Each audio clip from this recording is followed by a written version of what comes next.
I'm here with Anthony Soohoo, Chairman and CEO of MoneyGram. So excited you're here. Thanks for inviting me. Well, let's just talk first about the fact that you just took over this job 13 months ago. I'd love to hear a little bit about your vision and, where you go from here. Yeah, so the beauty of joining the company at this point in time is I feel so fortunate because I joined a little over 13 months ago now. And the beauty of what we're doing is we're really refounding the company. For people that might not know about MoneyGram, the company's been around for 80 years, but the more interesting thing is it operates in over 200 countries and territories across 20,000 corridors. And the bigger part is that we have physical representation of nearly 500,000 retail locations. To give you a sense of what that means, it's actually bigger, our physical locations, more than McDonald's, Starbucks, and Subway combined.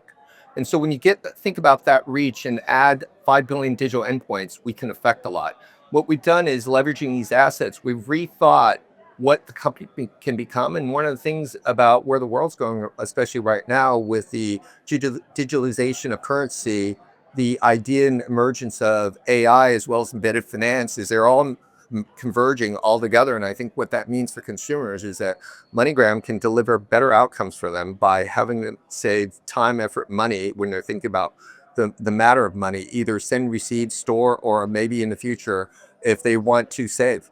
Yeah, so speaking of innovation, you guys certainly have had a history of that. And speaking of digital assets, you guys have some developments. I'd love to hear more about MoneyGram Ramps and also the new stablecoin-powered app that you've got. So I'll separate those two. Yeah. And I would say that when we look at the world, we know that we are really experts at being able to send a very complex transaction across border.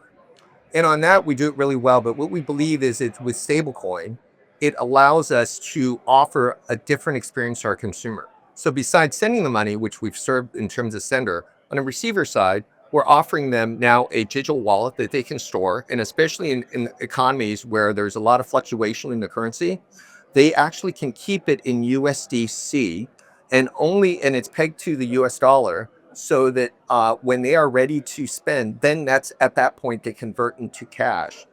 So it allows them to actually have much more stored value than if you typically receive the money and you don't need to spend it for a few days. And so I think that you can kind of imagine as we do that, we've now launched in 7 LATAM countries, and we're going to launch it, and our hope is to blanket around the world. The second part is that when we think about where innovation is going, we know we won't always have the best ideas. So we built an open network platform to allow developers to build and access our global network that I've mentioned earlier in terms of connecting the globe. So people can build, and we've seen developers build payroll apps on top. They've built things for gaming.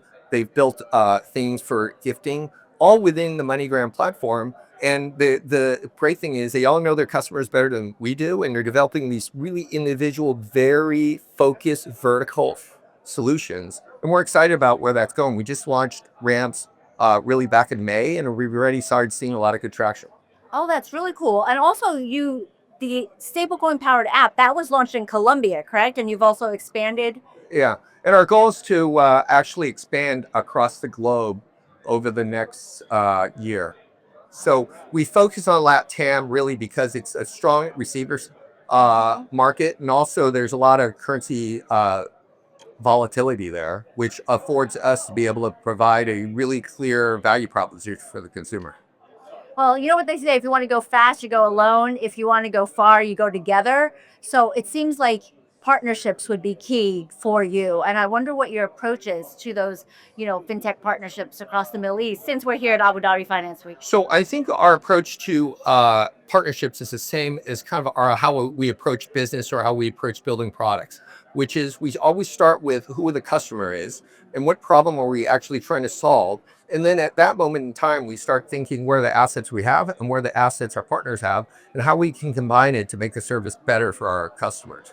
And so that's going to be really the key thing. So there are some areas, for instance, where we operate, where a partner will know their market a lot better than we do. And they basically want to use our rails because our network touches around the world. As I mentioned, we have one of the largest global payments network in the world.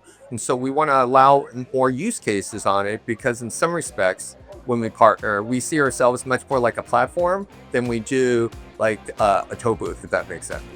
That entrepreneur background is showing through with solving that pain point being your focus. Still early, but yes, we hope so. Thank you so much. Thank you. Excited to be here.